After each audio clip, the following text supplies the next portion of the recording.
Monday's meeting. I don't know how long this trip will last yet. Okay. Let us know. All right. All right. Doing Mr. all Mayor, this. thank you. Good evening, Mr. Mayor. Hello, Betty, good evening. Betty and I drove Mr. Lee, how are Church you? Road, yesterday, and really curious where they're going to plunk 100 houses.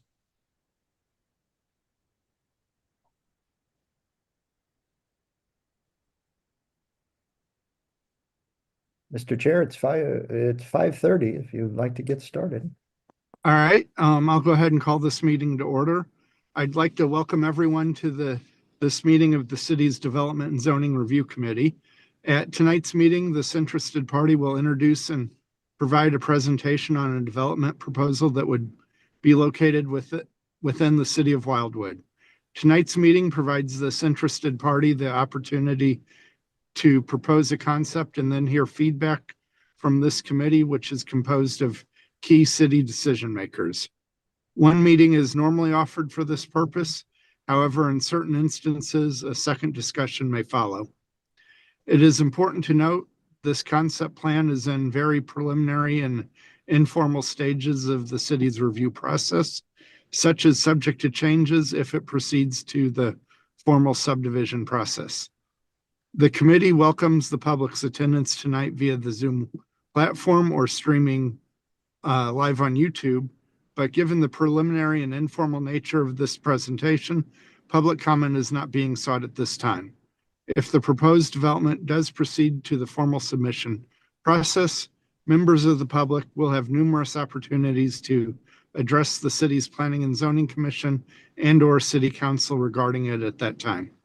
The committee would like to thank you for your attendance at tonight's meeting. Can I get a roll call of commission members, please, or committee members? Councilmember Mabry, Here, Councilmember Trottier. He just came in, so audio may still be connecting. Councilmember Marshall, Present. Mayor Garitano, Present. and Chair Beatty. Present. Thank you. All right. Thank Chair you. Beatty, can I make just a small remark here for a second? Yes, sir. Yeah, just for the benefit of the council members who may have not participated in the development zoning review meeting. These meetings are typically short. They're only about 30 minutes or less. This is not a meeting where any decisions are being made. We are basically giving the petitioner the opportunity to present their concept plan and provide a very high level of feedback. So there's no debating, no in-depth detailed discussion. It is primarily pretty much either thumbs up like you're on the right track or maybe work on a few things. The real detailed work takes place in the Planning and Zoning Commission once, if the petitioner does even decide to move forward with their plan. So just wanted to let you know what it is, because I know some wards don't see these as often as some of the other wards, especially around town center area. So again, nothing to get into extreme detail here. This is just strictly the petitioner giving them the opportunity to present. I kind of almost, related to almost like Shark Tank. They have a chance to present their concept plan, and you can kind of give them some initial feedback, but no decisions are made tonight. Yeah, Ward Thank you. 1, Ward 8 are common at these meetings. I think this is the first time I've seen Ward 2.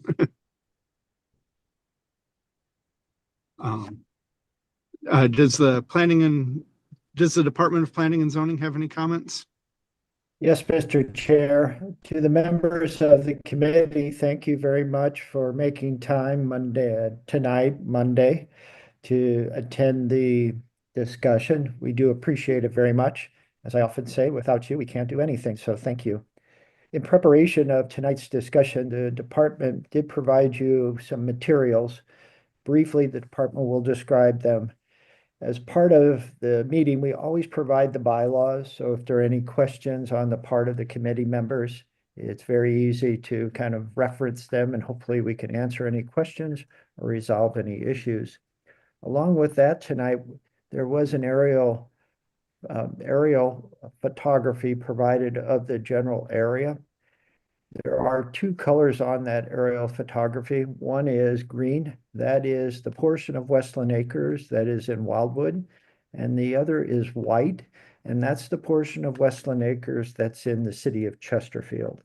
So this historic community is split by two jurisdictions, and principally the line that splits the two jurisdictions roughly is a portion of Church Road. Along with that information, the department thought it appropriate for you to see the preliminary plat that the city of Chesterfield is already processing through its subdivision process. And a preliminary plat means that there is no zoning change associated with their proposal. They are working on the subdivision issues as we speak. The other plan, which is the last sheet in the bunch, that is the preliminary plan, not plat, that is for the city of Wildwood. And you'll notice the difference because that particular plan contains Union Baptist Church, the historic cemetery, and so it's a distinguishing factor between the two. Also included in the packet is the ordinance that approved the placement of 19 properties in the Wildwood portion of Westland Acres onto the city's historic register. And that was required for them to potentially utilize the fifth land use category, as we call it, or the historic land use category of the master plan. That category allows certain latitude with densities and types of uses when historic properties are being considered. And along with that ordinance, which was approved about 20 years ago, there is the original change in zoning, application of the historic land use category of the master plan, and then the overlay district. That was approved approximately a year later in July 2006. And so as you have before you tonight, a lot of information, but all of it about 20 years ago, along with, again, the new preliminary plan that'll be the topic of discussion. If you have any questions for the Departments of Planning and Public Works, Mr. Newberry, Ms. Ripito, Mr. Brown, Mr. Lee, who is our city administrator, and I are available. Thank you. Thank you, Mr. Vunich. Would the petitioner like to present their plan to us? Hi, guys. My name is Brett Lawless. To my left, or I guess on your guys' side, I believe it's still be the left on there, but this is Mike Lawless and then Dwight Clark. Hi there.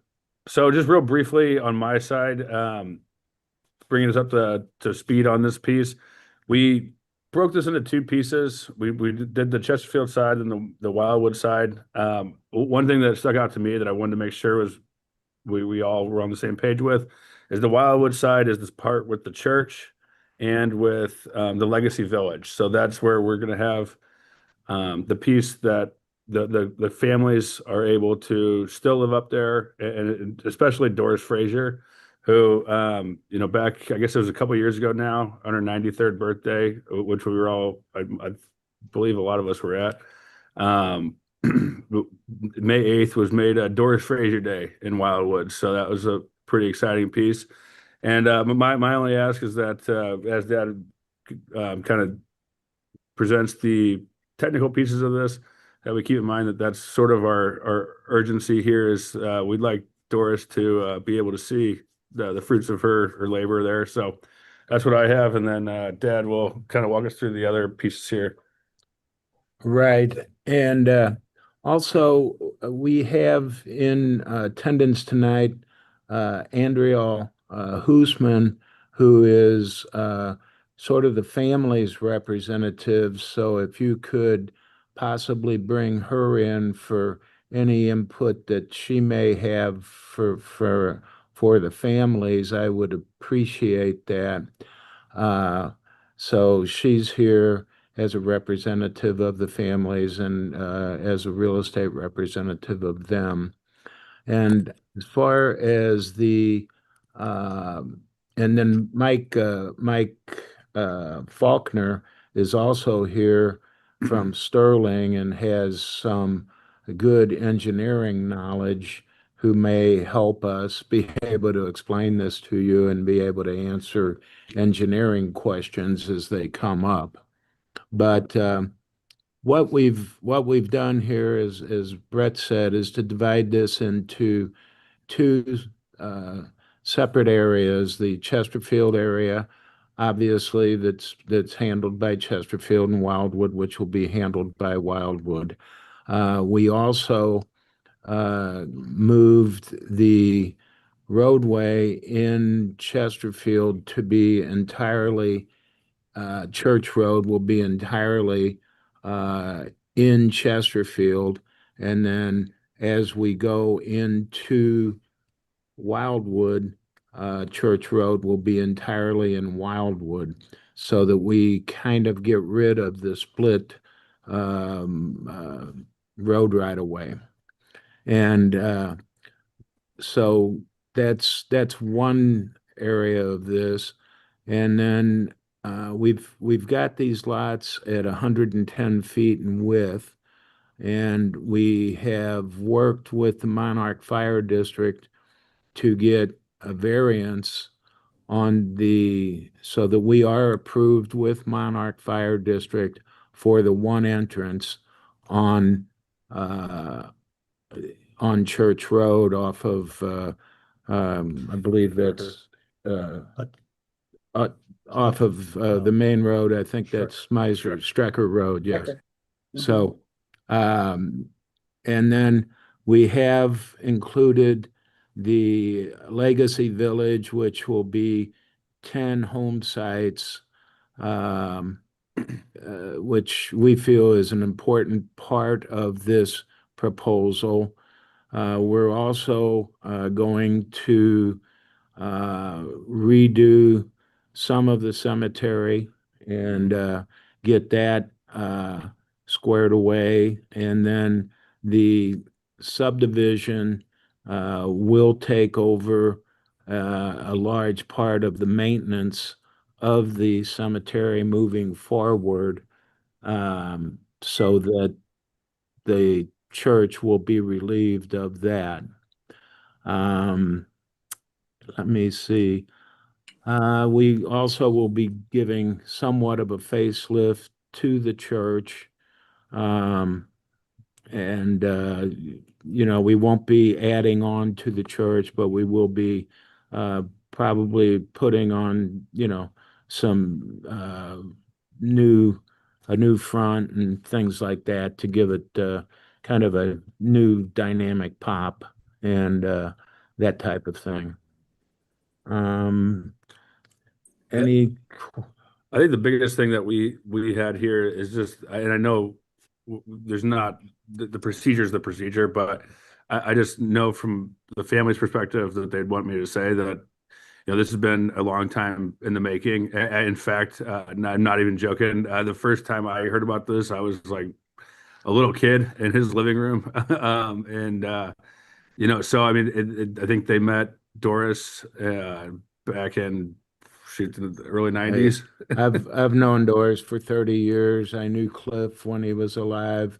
We've worked on and off on this, and we got involved in it about 2.5 years ago, and we've been working consistently with Andrea and Doris and Christy and Maria and Ronnie, the whole family up there. And we would ask that this be expedited, and that if any way possible that we do this. We've got 30 feet in between structures. We've got 110 feet wide lots. We're minimizing the grading that we do up here. We feel that these lots are going to be just really, really great lots, and we ask for your backing on this, and we hope that you find the layout as pleasing as we do. Thank you for that. Mayor Garetano? Yeah, thank you. I do have a couple of questions just to seek some clarity here. Do you have that you can show us here? I think it helps to understand the overall proposal, including the Chesterfield side. Can you pull that up on the screen? And then I'll have some more questions regarding, what we see here and how it all looks comprehensively. Are you asking us to do that? Well, if our department has it, that would be great. If not, certainly appreciate if you have that. I do not. I have We it right don't now. have it, I'm but sorry. You've been showing it, so I assume Yeah, I don't have somebody has it. it. All right, what about if we ask some questions here? So you said on the Wildwood side, there's 58 acres, my understanding, with 58 homes. That's at least my understanding, Joe Vunich, is that correct? Yes, the proposal includes 58 lots. 56 of them are new home sites. One is the church, and then one's called the Legacy Lot. Okay, thank you for that. So what does the Chesterfield side or- look like? Uh, To defer to Mr. Faulkner. okay. Okay, I was going to say, if I could pull my, Is that all of it? that's upside down. Yeah. So how many home sites on the Chesterfield side and how much area is on that side? 54. Mike, are you there? 54 with 47 acres. There are 54 lots, and I'm not sure of the acreage, to I be think it's like honest with 47. you. Can everybody hear me now? Yeah, Mike. Yeah, we can hear you. I can answer Oh, that. good. Okay, so on the Chesterfield side, it's 56.32 acres. And of that, we have 50 lots. Those lots are also 110 foot wide. They're Okay. half acre lots, Okay, and that's on the Chesterfield side. And on the Wildwood side, what we're proposing is the same 110 foot wide lots. A majority of all of those lots are going to be right at the half acre, except for the 10 lots which we've created in the southwest corner, which Travis is circling there, is going to be the legacy lots, and there'll be 10 lots there with 70 foot wide by 150 foot deep. So there'll be roughly about 10,500 square foot lots, except for Doris's lot. We made her lot a little bit bigger. And that's kind of same again, Travis is showing it right there.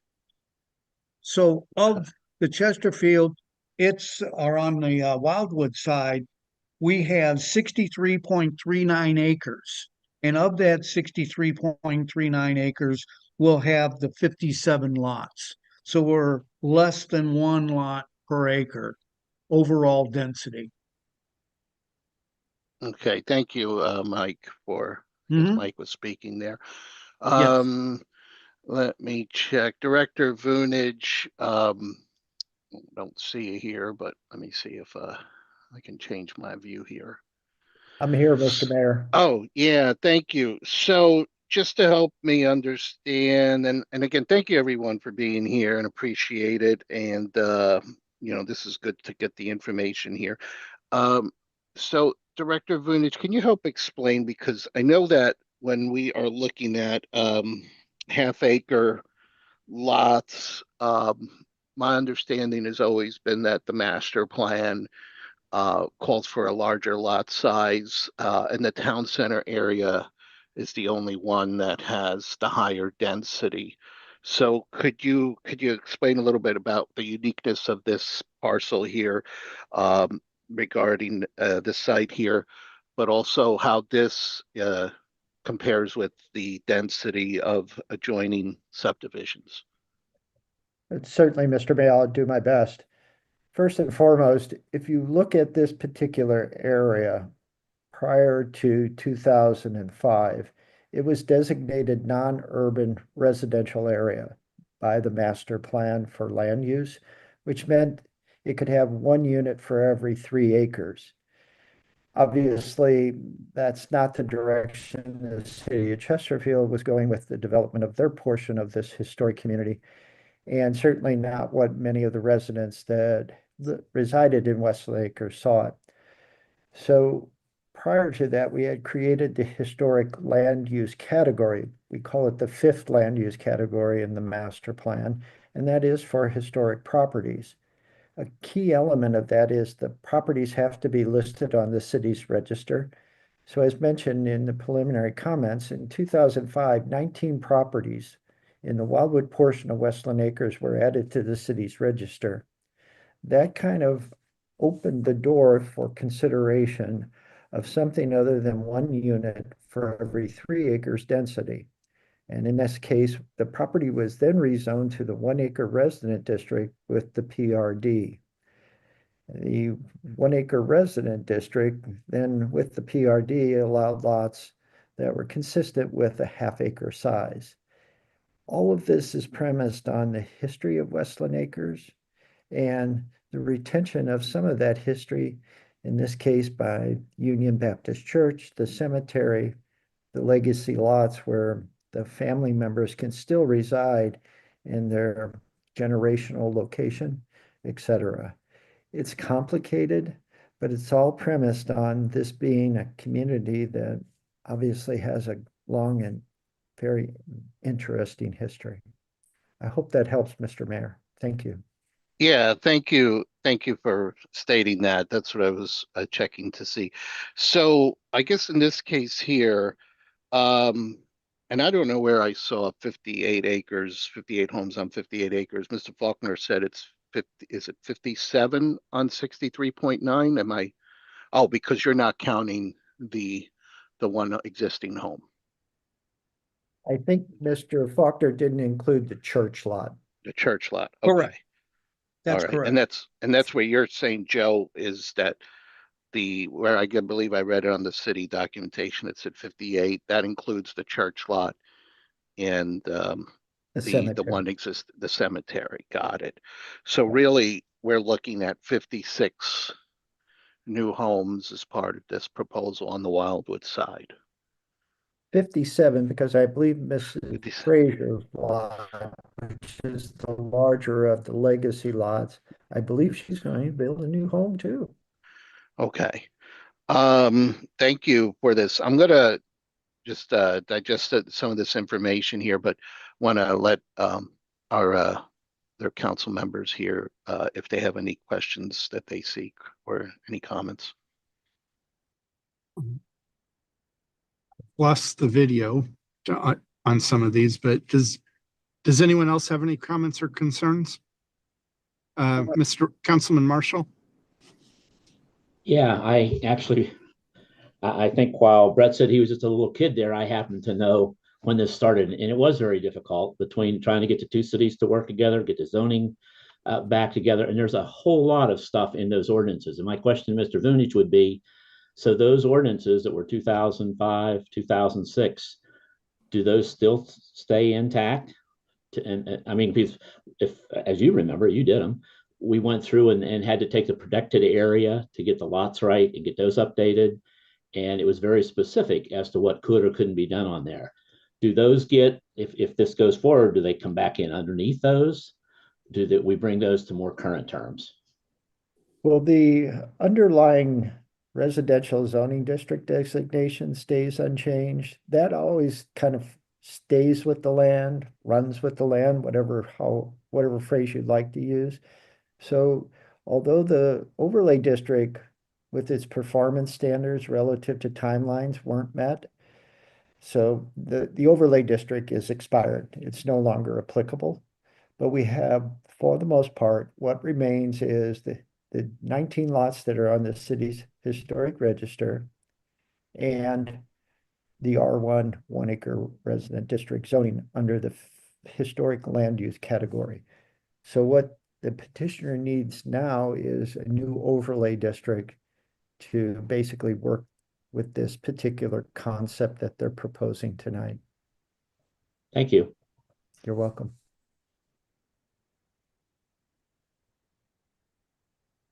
Any other questions? Mr. Mayberry has some, Mr. Chair. All right. Mr. Mayberry, go ahead. Thank you. Not as much related to features of the development, but an ancillary feature. We've had lots of discussion and we passed ordinances recently regarding secondary access, its relation to obstructions to primary access. Will the secondary access on undeveloped ground from Wild Horse remain, or will that little small constructed swing gate with a padlock on it remain, or will that all be vacated?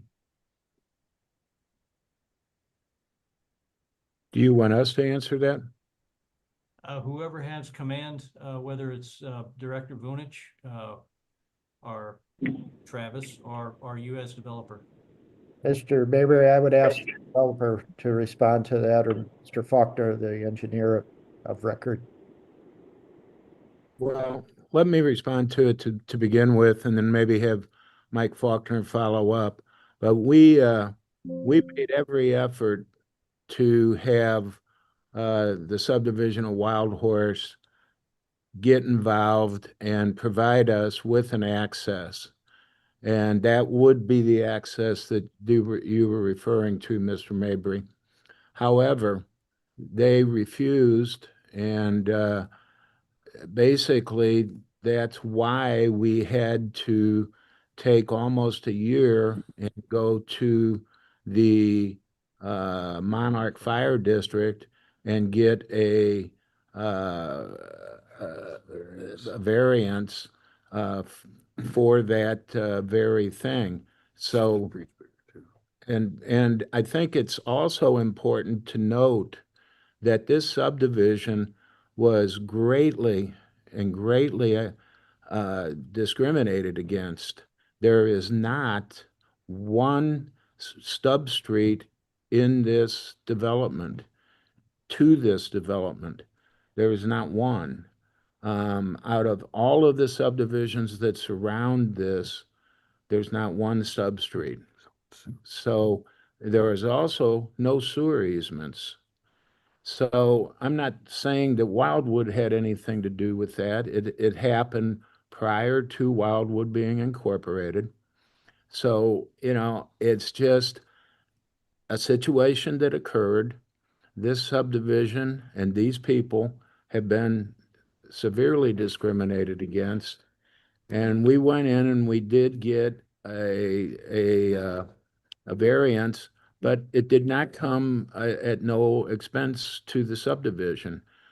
We have to provide 30 foot between each house.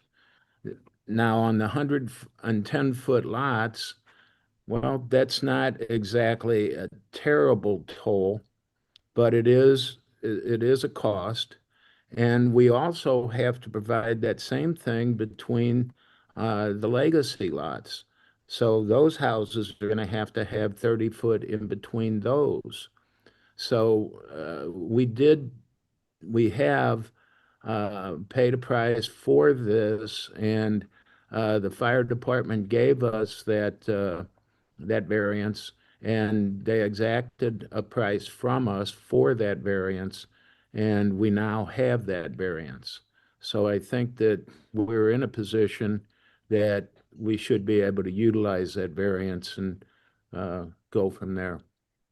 What cost did the fire district charge the development for the variance? And what They is the variance? didn't charge monetarily.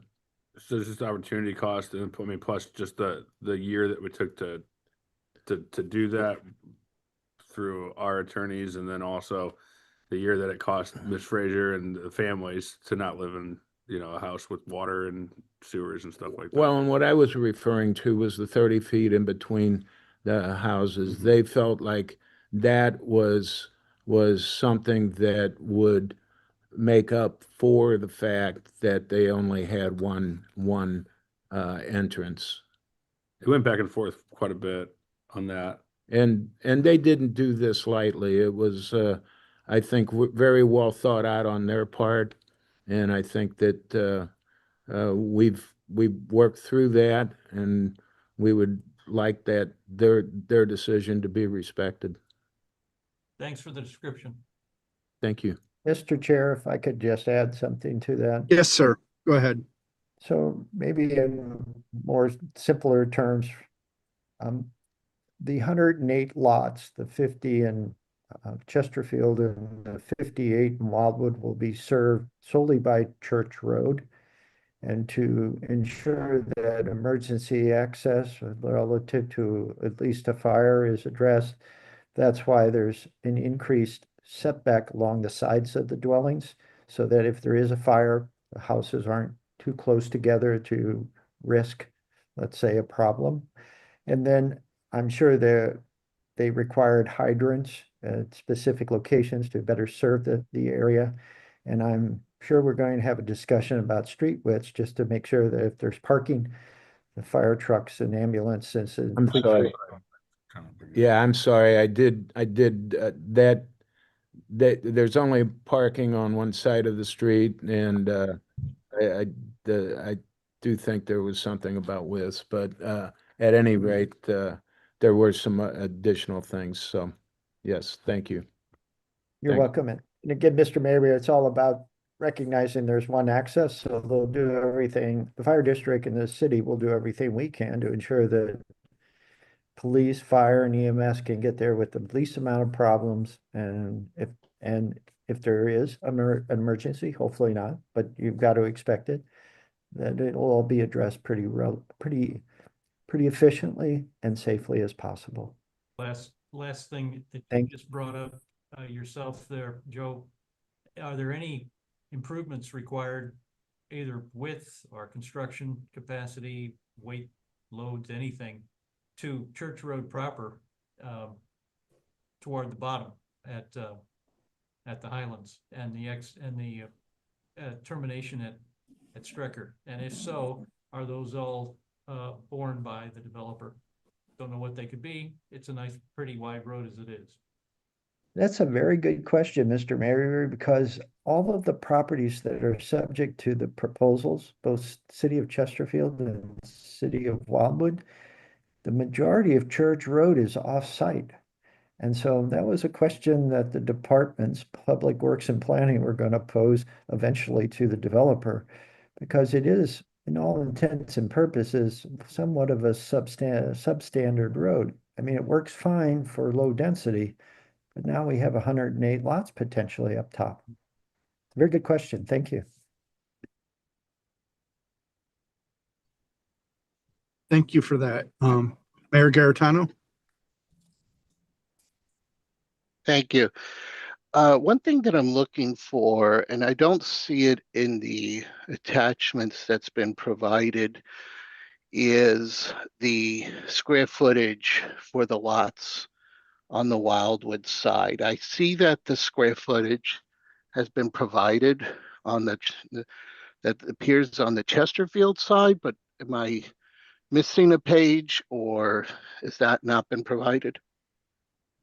Mr. Mayor, if I could answer that question, the lots will all be half-acre lots, except for the legacy lots.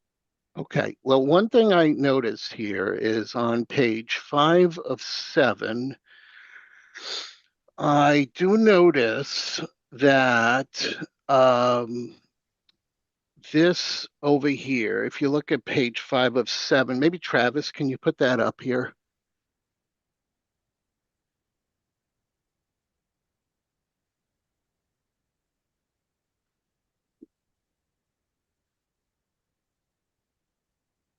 So Travis, I'm assuming the aerial's 1. And then count from see. there. If I'm wrong, Mr. Mayor, correct me, please.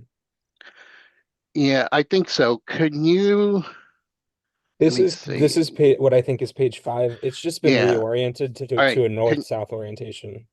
Well, I'm kind of looking at it the way we have it. So can you rotate it just once to kind of make it match the way we have it? Let me see in the packet. Okay, I think that helps. So can you zoom in a little bit?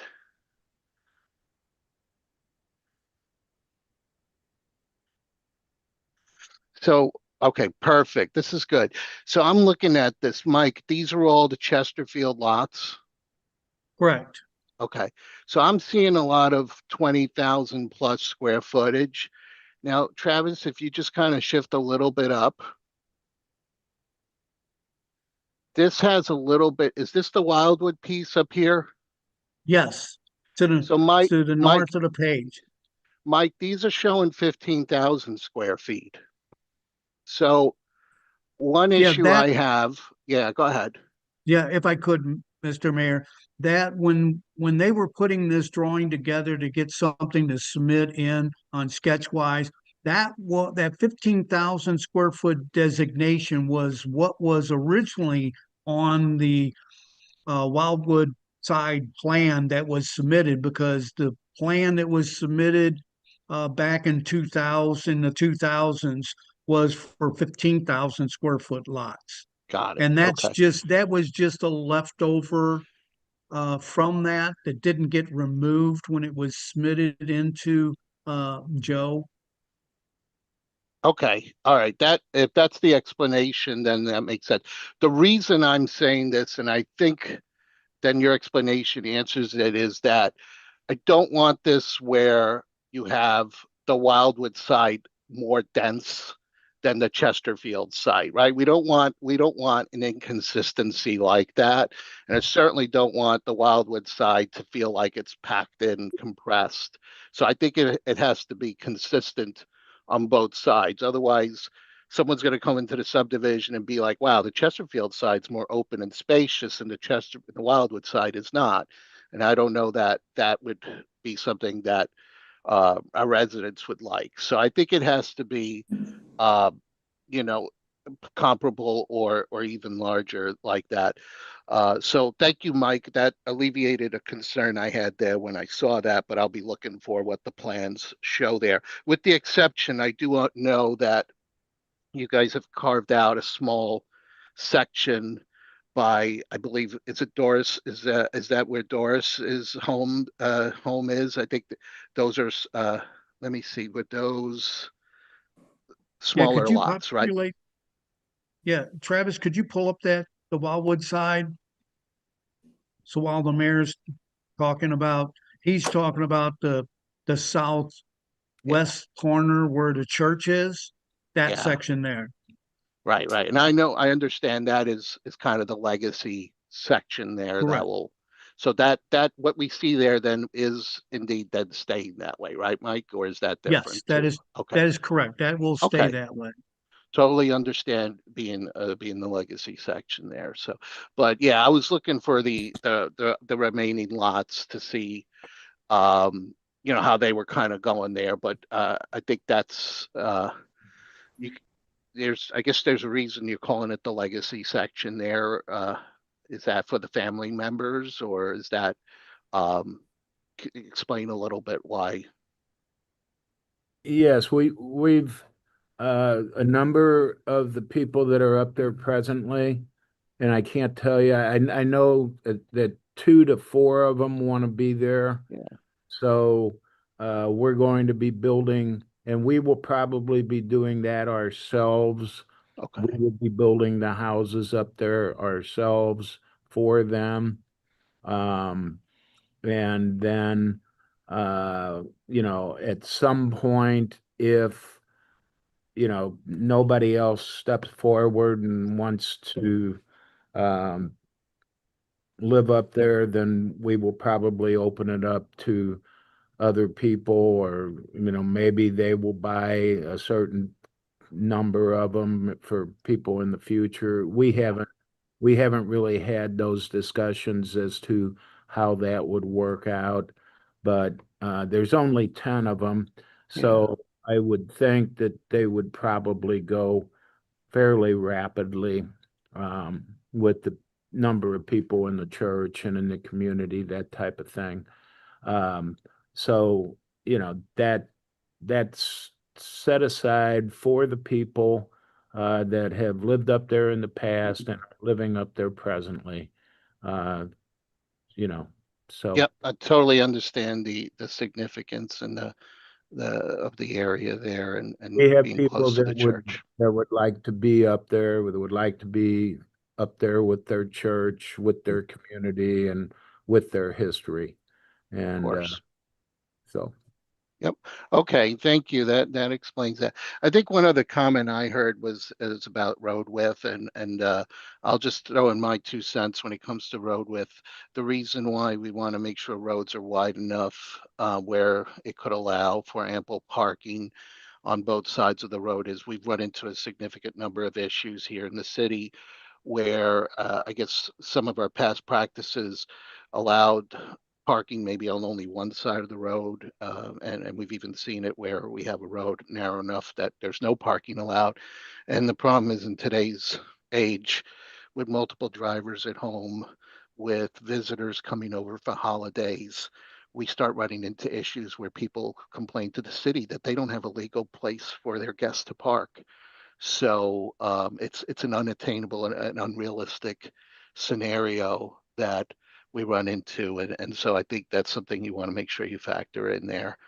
But I mean, I can't think of anything at this point. I mean, certainly understand the past ordinances that occurred in this area with the historic designation as well. So that's all I got to say now. Thank you. Ms. Huisman? Yes. Good afternoon. I just wanted to share some words on behalf of the family. I thank you so much for putting this meeting together this evening. That means everything to us. I am speaking on behalf of the Frazier, the Thompson families, the families that have been there, the families that are deep in generational roots of this community and this land, this historically Black community that has been suffered quite some time. So we are coming to you asking for your expedited support. We're asking for this because this project has been for years in the making, and unfortunately, these years have not been kind, and time has continued to move forward, but progress has not. And our senior family members, those who have carried the burdens, made the sacrifices, and laid the foundation, are aging, like Mother Frazier, like Ronnie Frazier.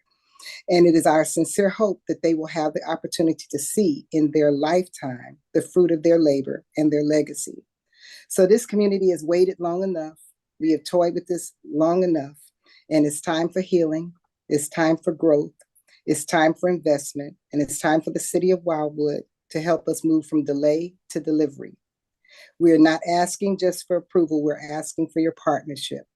We're asking for your building opportunity, and we're asking for your urgency, and we're asking for your compassion.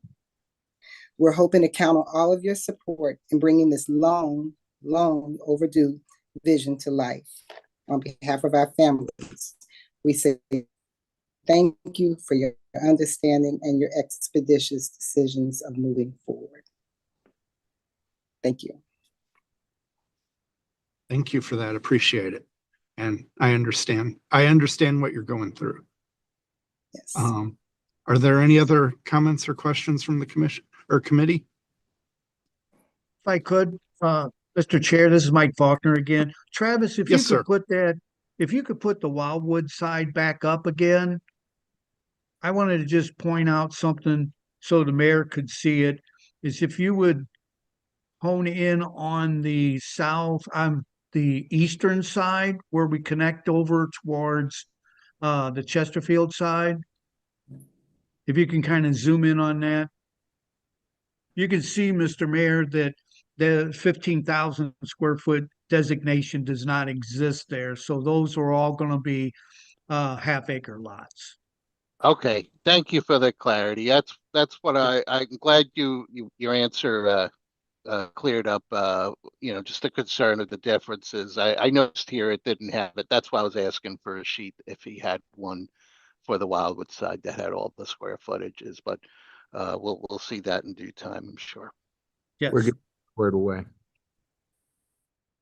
Mr. Chair, if I may, Yes, sir. Go ahead, Mr. I Vinich. failed thank you, pardon the interruption.